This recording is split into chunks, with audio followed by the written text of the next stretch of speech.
Stop blocking them. Stop begging them. Stop trying to force someone to choose you. Because the moment you stop chasing what's unavailable is the moment they start running toward you, not because you played a game, not because you manipulated them, but because you finally did the one thing avoidance can't ignore. Let's be honest, when someone pulls away, every instinct screams. Text them, explain yourself better, show them how much you care. And so you give more, you chase harder, you shrink yourself just enough to keep the connection alive. But here's the painful truth most people never hear. Avoidants don't pull away because you're asking for too much. They pull away because intimacy threatens their sense of freedom. And the more you pursue, the more they feel trapped, the more they retreat. So blocking them, that's still about them. Begging them, that's still about them. Waiting in silence while hoping they'll notice your absence, still about them. The shift happens when you stop organizing your life around whether they stay or go. When you stop asking, why don't they choose me? And start declaring, I choose myself, because avoidants don't chase desperation. They chase self-contained confidence. They chase someone who doesn't punish, doesn't plead, doesn't disappear to provoke a reaction, but also doesn't abandon themselves to keep someone else comfortable. When you become emotionally grounded, fulfilled, and unavailable for inconsistency, something remarkable happens. They feel the loss of access. They feel the contrast. They feel the safety of coming closer without being consumed. And suddenly they're texting more. They're initiating. They're leaning in, not because you chased them, but because you stopped chasing what didn't choose you back. That's not cold. That's not cruel. That's self-respect. And self-respect is magnetic. When someone begins to pull away, it can feel deeply personal. Your mind races, searching for what you did wrong, what you failed to say, or what you should say now to fix it. The instinct is almost universal. If distance appears, closeness must be restored by effort.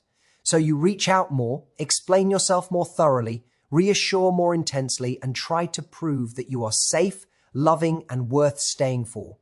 From the inside, it feels logical. From the outside, it looks like care. But to someone with avoidant tendencies, this surge of pursuit often lands very differently. Avoidant individuals are not afraid of love itself. They're afraid of what love seems to demand from them.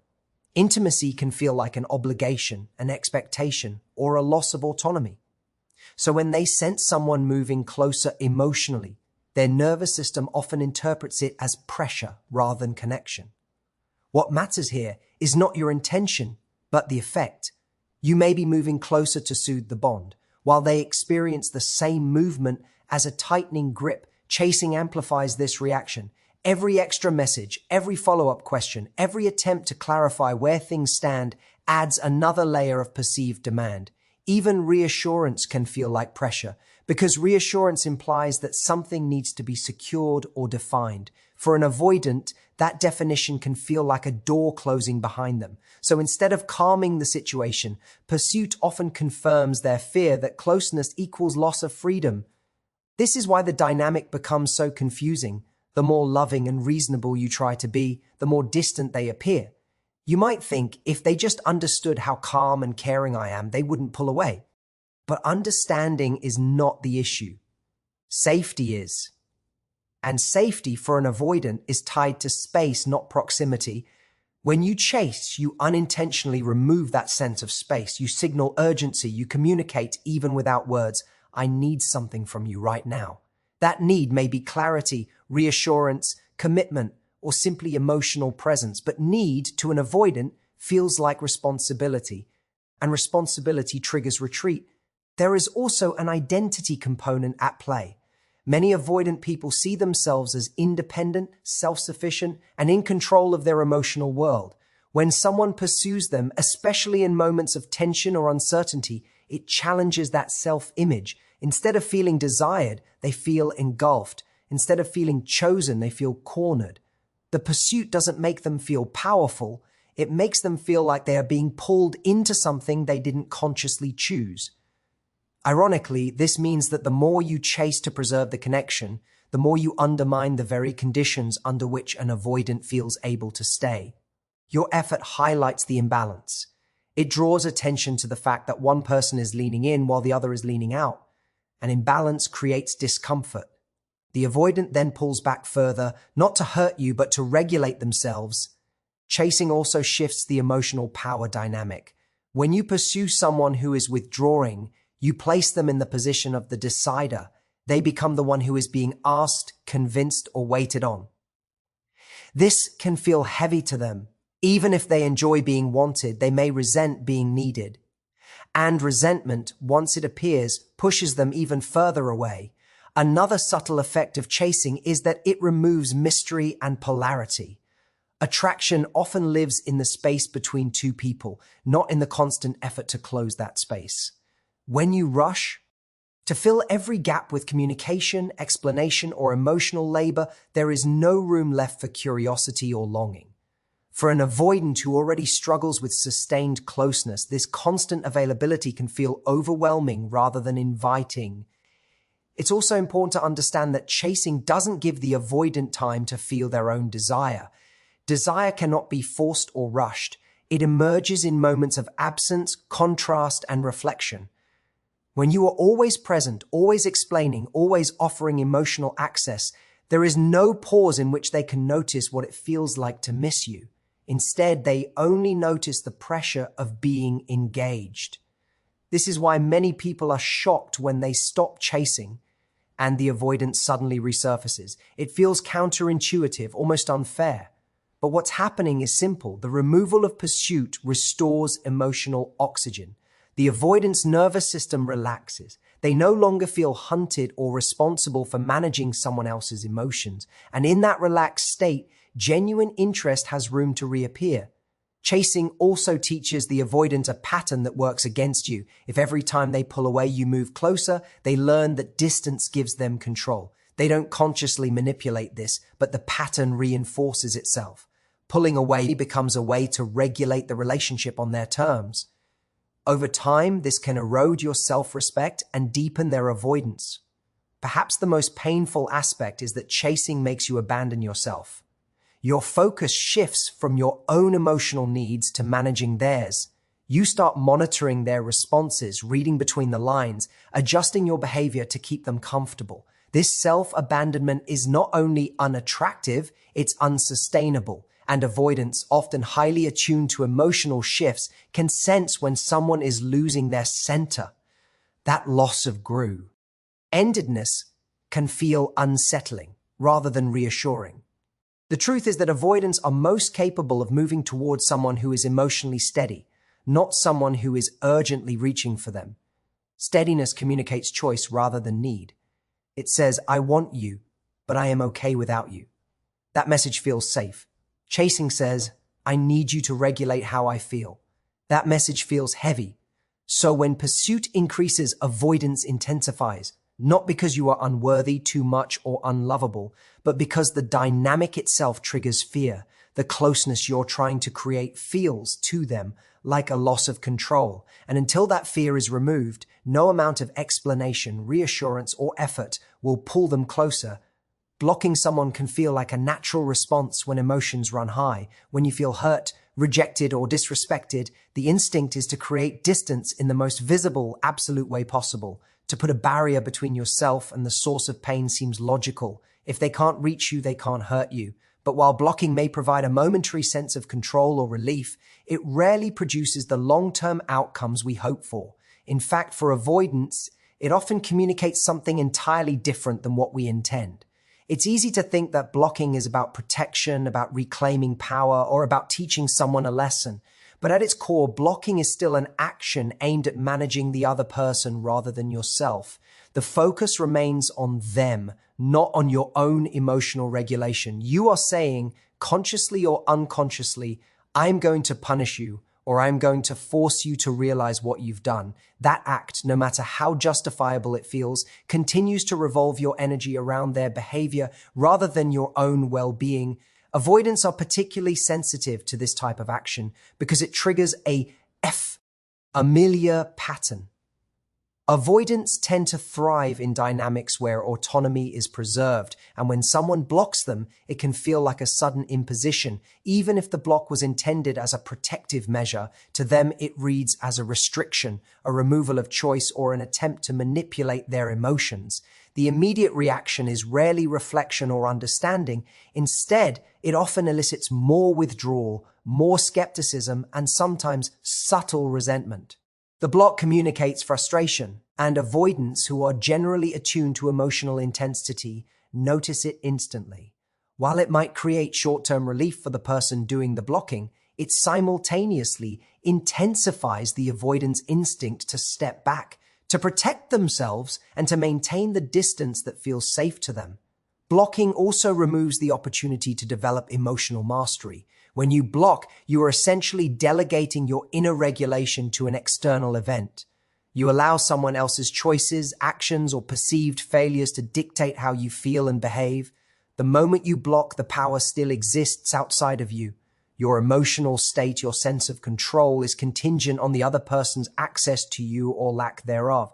True strength comes not from cutting someone off in reaction to discomfort, but from maintaining equilibrium, from choosing boundaries without relying on extreme measures. Learning to set boundaries, communicate needs, and manage your responses internally cultivates resilience in a way that blocking never can. It's the difference between acting out of self-respect and acting out of reactivity. Blocking often looks like self-respect from the outside, but without internal grounding, it's really just emotional reactivity dressed as empowerment. Another subtle consequence of blocking is the message it sends about emotional availability. While it's tempting to assume that removing someone from your digital life signals independence, in reality, it signals volatility.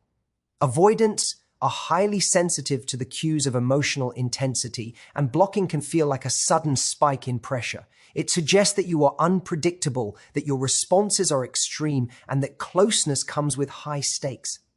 Ironically, these are the exact conditions avoidants are most likely to flee from. They don't perceive the block as a declaration of strength. They perceive it as a crisis they need to navigate or escape from. Instead of inviting engagement, it often deepens the pattern of retreat, because avoidants are instinctively wary of situations where control feels compromised. Blocking also fails to cultivate genuine attraction or respect. Respect, particularly in relationships with avoidants, comes from consistency, emotional stability, and self-containment, not dramatic gestures designed to elicit a reaction. When you block someone, you are relying on an external action to elicit an internal response in them. You are attempting to engineer feelings through restriction rather than cultivating them through character, presence, and grounded energy. Avoidants respond to calm confidence, not to punishment. The act of blocking can momentarily shift the dynamic, but it does not create the long-term engagement or admiration that comes from being self-possessed and emotionally centered.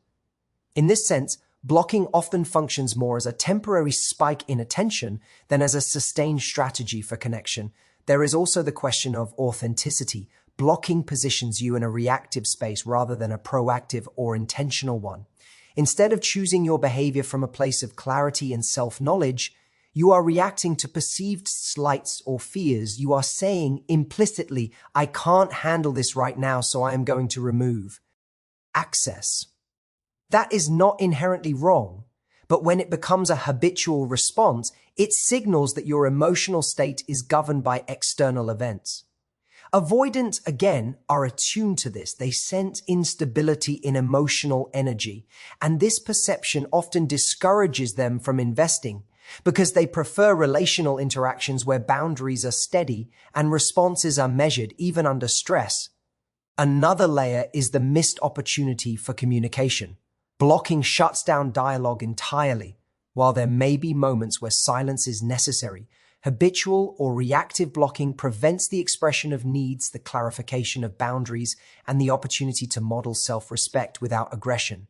For avoidants, direct but calm communication is far more effective than digital exile. Avoidants respect someone who can assert themselves without punishing others for perceived transgressions. Blocking, in contrast, is often interpreted as a punitive measure, which reinforces avoidance patterns rather than transforming them. It's important to recognize the distinction between healthy boundaries and blocking as punishment. Healthy boundaries are consistent, calm, and communicated with clarity. They do not rely on fear, guilt, or emotional manipulation. They operate from a place of internal security. Blocking, particularly when used reactively, is a boundary that relies on external control. It communicates, "You are the cause of my discomfort," rather than, "I am choosing how I respond to my discomfort." This subtle difference shapes how avoidants perceive you and interact with you. They respond more positively to boundaries that communicate personal choice rather than punitive distancing. Ultimately, blocking is still about the other person, not you. It may feel like empowerment, but it is often a temporary illusion of control. Real empowerment emerges when you can maintain your composure, enforce boundaries, and stay grounded in your own emotions without relying on drastic external measures. This requires emotional maturity, patience, and self-awareness, qualities that naturally attract avoidance far more than abrupt digital disappearances ever could.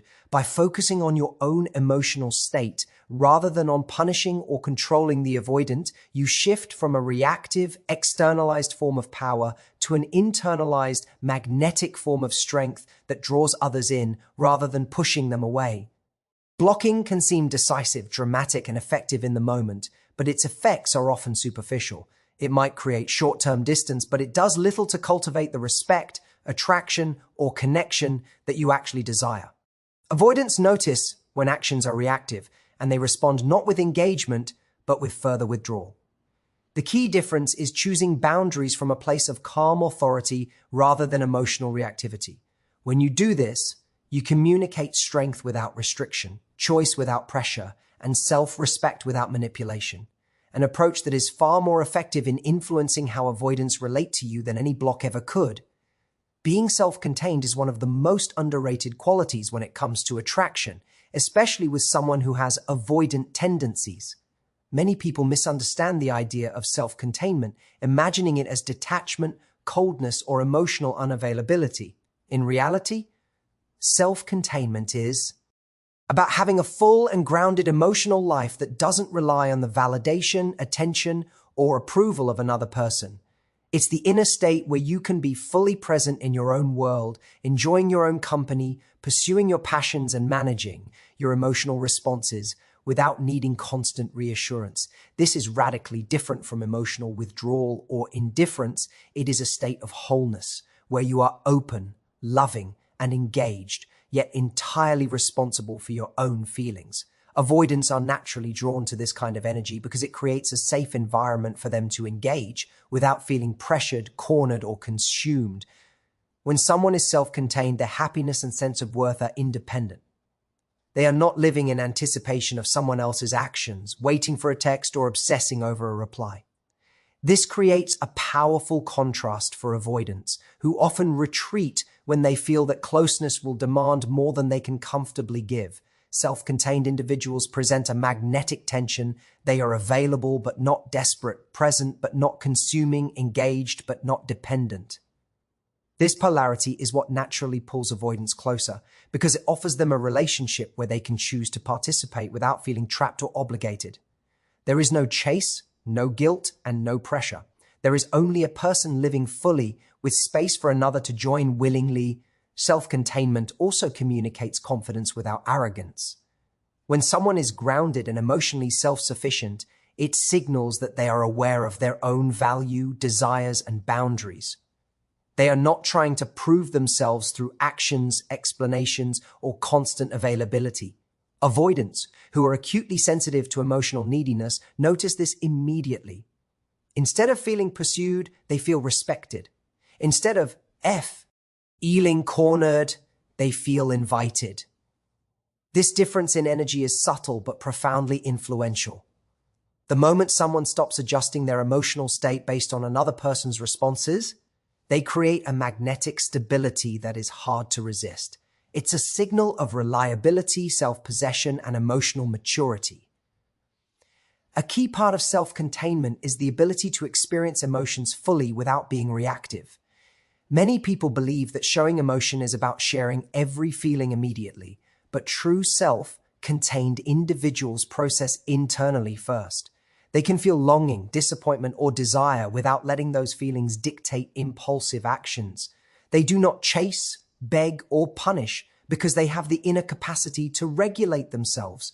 This capacity is especially attractive to avoidants, who fear being engulfed by someone else's emotions. By demonstrating emotional regulation, self-contained people create a safe space where avoidants can engage without triggering anxiety. They model a way to connect that is exciting, grounded, and sustainable.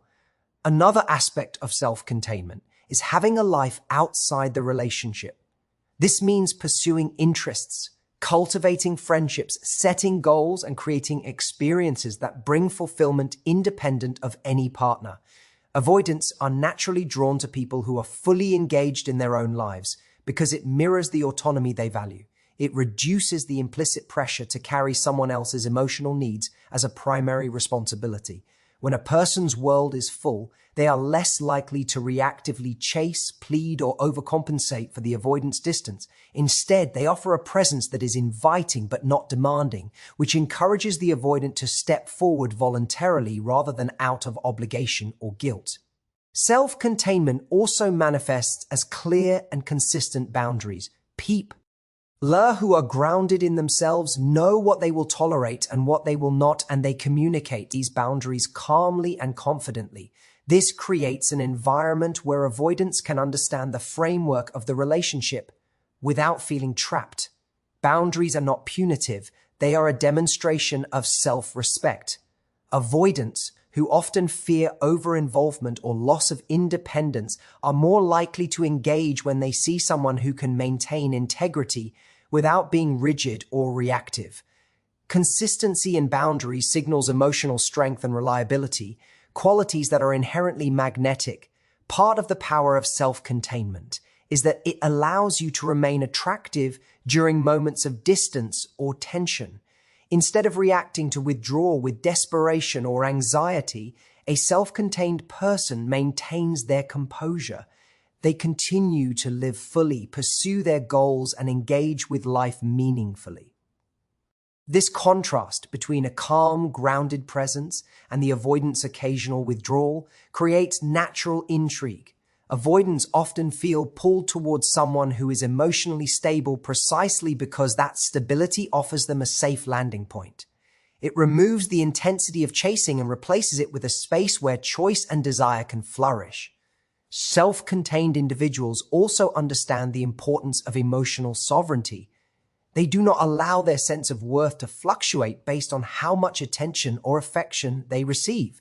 This does not mean they are indifferent. They feel deeply and love fully, but their internal compass guides them, not the external tides of another person's behavior. For avoidance, this creates a compelling dynamic, someone who is desirable because they are not desperate, engaging because they are internally rich, and consistent because their stability is not contingent on the avoidance actions.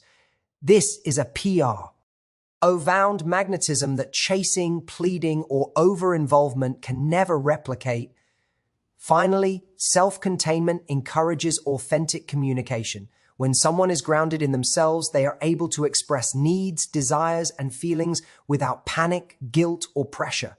They can articulate what they want in a calm and inviting way, which is far more effective than reactive attempts to control, convince, or manipulate. Avoidants respond to clarity without intensity, invitation without demand. Self-containment naturally produces this type of communication because the person is not acting out of fear or scarcity. They are acting from a place of full presence and self-possession. Being self-contained, in essence, is about living a life where your emotional world is whole, your boundaries are clear, and your presence is magnetic. It is not about withdrawal, detachment, or manipulation. It is about embodying an energy that is stable, confident, and inviting, one that draws avoidance naturally because it respects their need for autonomy while maintaining your own integrity.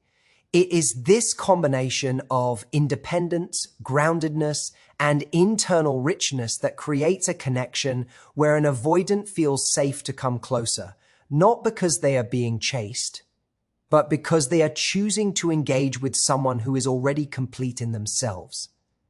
Boundaries are one of the most misunderstood concepts in relationships, particularly when dealing with someone who exhibits avoidant tendencies.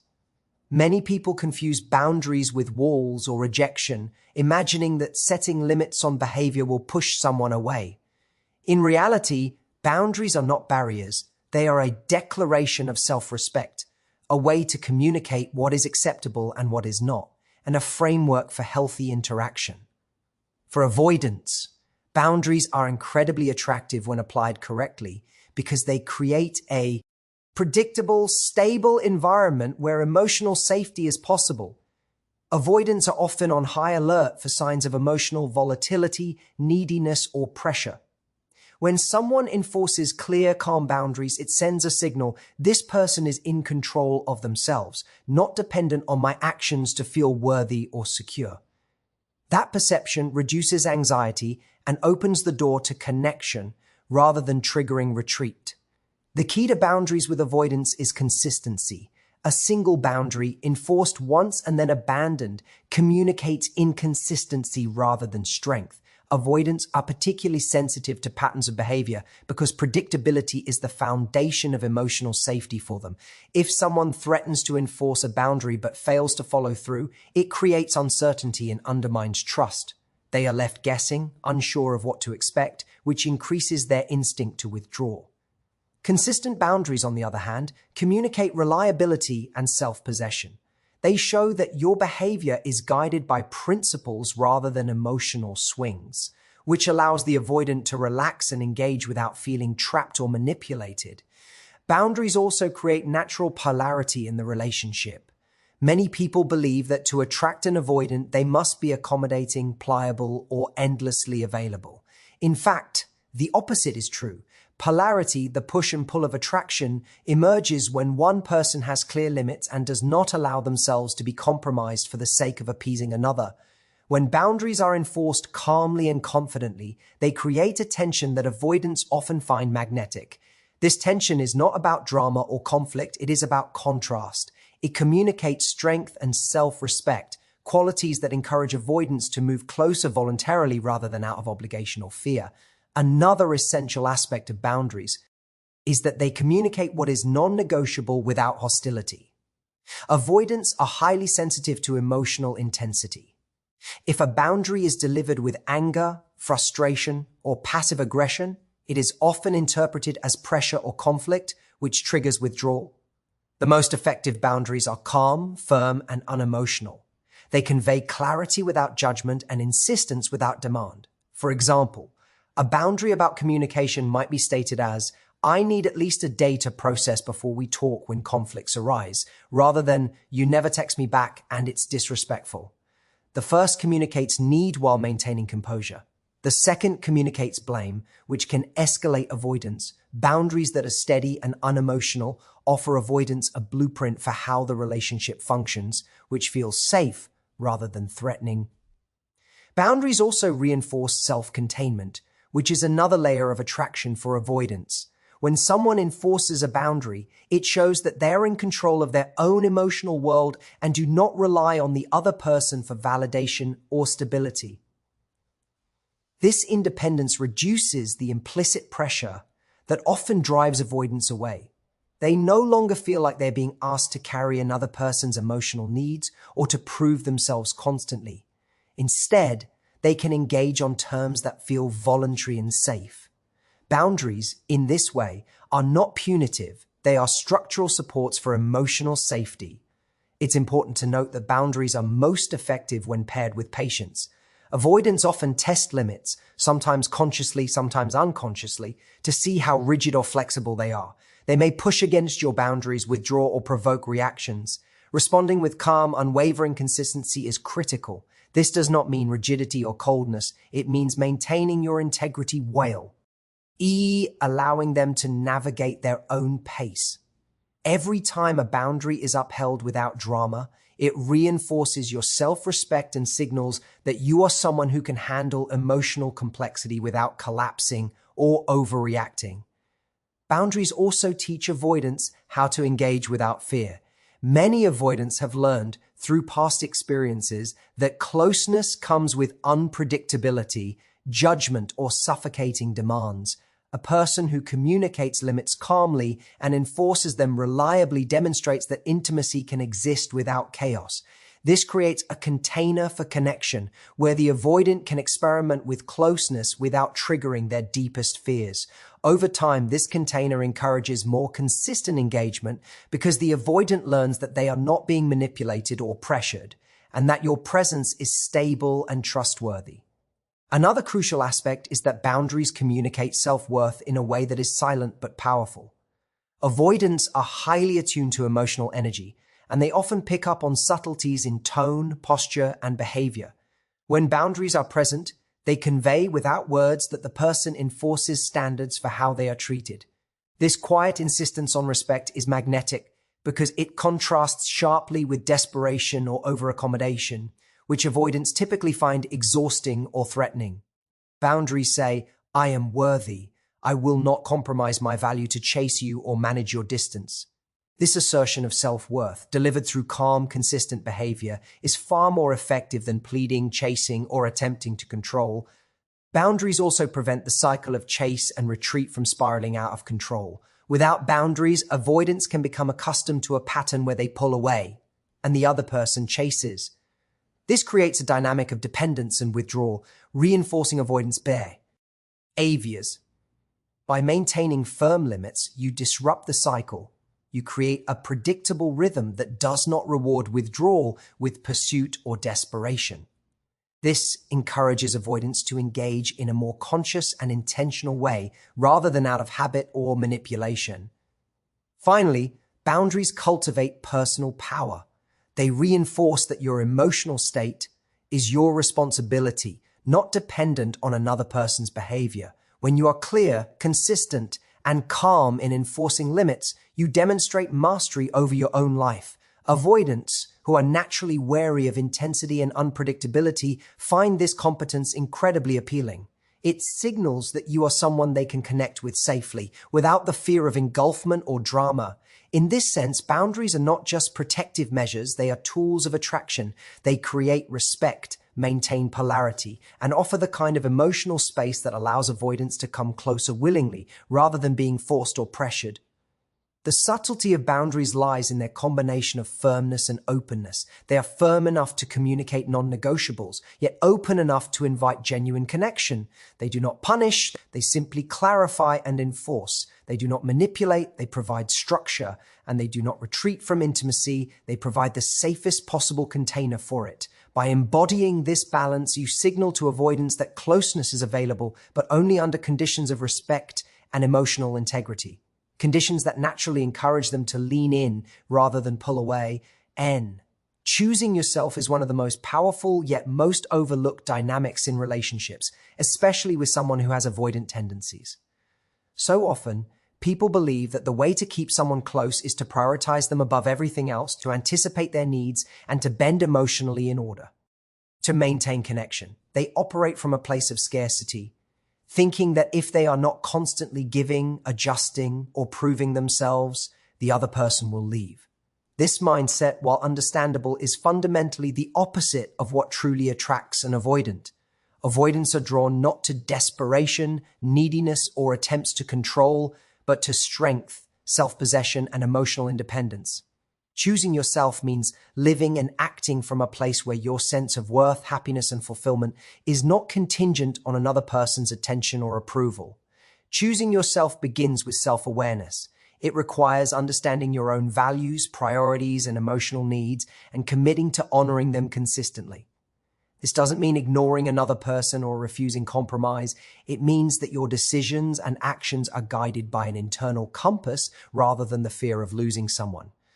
When you choose yourself, you no longer organize your life around the unpredictable rhythms of someone else's behavior. Instead, you maintain your routines, pursue your passions, nurture your friendships, and tend to your emotional health in a way that is independent of their engagement.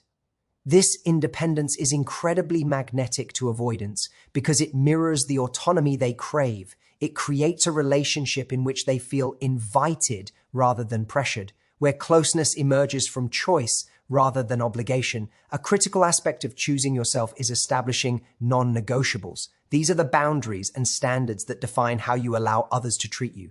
Non-negotiables are rooted in self-respect, not control, and they communicate clearly what you will and will not tolerate. For avoidance, this clarity is both grounding and intriguing. It removes uncertainty and shows that your life and emotional state are not up for debate. When your non-negotiables are enforced calmly and consistently, avoidants are more likely to engage because they know the framework within which they can safely participate. It is a stark contrast to desperation or emotional dependence, which signals volatility and pressure. Choosing yourself also means refusing to chase. Many people mistakenly equate pursuit with love or commitment. They believe that by showing how much they care, they will secure the other person's attention. With avoidance, the opposite is true. Chasing communicates neediness, dependency, and a lack of control over your own emotional state. Choosing yourself flips this dynamic. Instead of reacting to avoidance with urgency or pleading, you continue to live fully, pursue your goals, and maintain emotional composure. This sends a powerful message. You are desirable because you are not desperate. You are present and available, but not dependent on their validation to feel whole.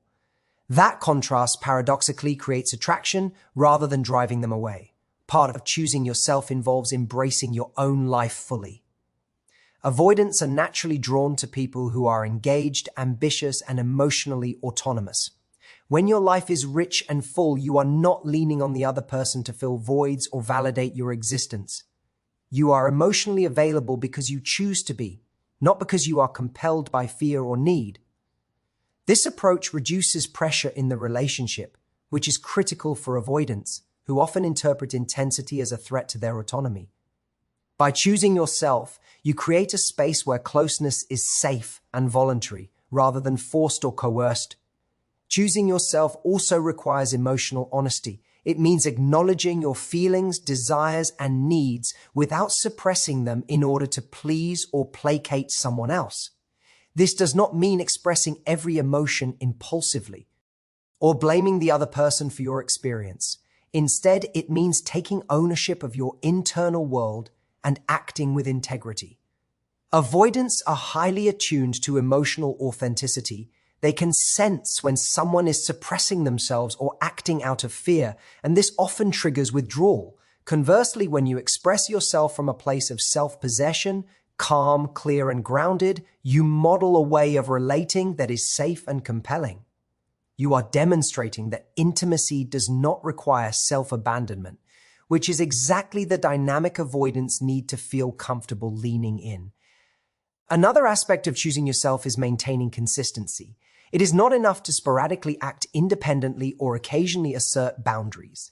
Avoidants notice patterns and rely on them to gauge safety. When you consistently prioritize your own well-being, pursue your life with dedication, and uphold your standards, you create a reliable environment. This consistency communicates that your presence in the relationship is not contingent on manipulation, coercion, or drama. It signals that you are a stable and attractive partner, one who can engage without engulfing, and who maintains self-respect regardless of external circumstances. Choosing yourself also cultivates an inner magnetism that is difficult to replicate. When someone is grounded in their own worth, confident in their autonomy, and emotionally self-sufficient, they radiate a calm power that draws others naturally. Avoidants, who often feel overwhelmed by intense neediness or pressure, respond to this magnetism because it provides the safety and freedom they crave. The act of choosing yourself signals that you are fully capable of thriving with or without them. This paradoxical stance, available yet self-sufficient, creates intrigue and desire as avoidants are drawn toward what feels both safe and stimulating. Part of this process also involves letting go of the illusion of control. Many people attempt to manage avoidance by adjusting their behavior, over-explaining, or trying to predict and meet every perceived need. Choosing yourself means releasing this compulsion. You acknowledge that you cannot control how someone else responds, and you accept that your value is inherent and independent of their actions. This mindset transforms the dynamic from one of pursuit and evasion into one of authentic choice and mutual engagement. Avoidants respond positively to this because it removes the pressure and uncertainty that often triggers their retreat. Choosing yourself creates a ripple effect in the relationship. By prioritizing your own needs, interests, and well-being, you naturally inspire respect, admiration, and attraction. Avoidants recognize the contrast between your grounded self-possession and their own habitual withdrawal patterns. They see someone who is whole, emotionally resilient, and capable of thriving regardless of external validation. This perception encourages them to move closer, not out of obligation, guilt, or manipulation, but out of genuine interest and voluntary engagement. Ultimately, choosing yourself is about cultivating independence, confidence, and clarity. It requires living in alignment with your values, pursuing your passions, maintaining emotional regulation, and asserting your boundaries consistently. For avoidance, this is profoundly compelling. It communicates that you are emotionally available, yet self-sufficient, open to connection, yet not desperate for it, strong yet compassionate. This balance is magnetic because it allows them to engage without fear of engulfment or obligation, creating a dynamic in which closeness is both safe and desirable.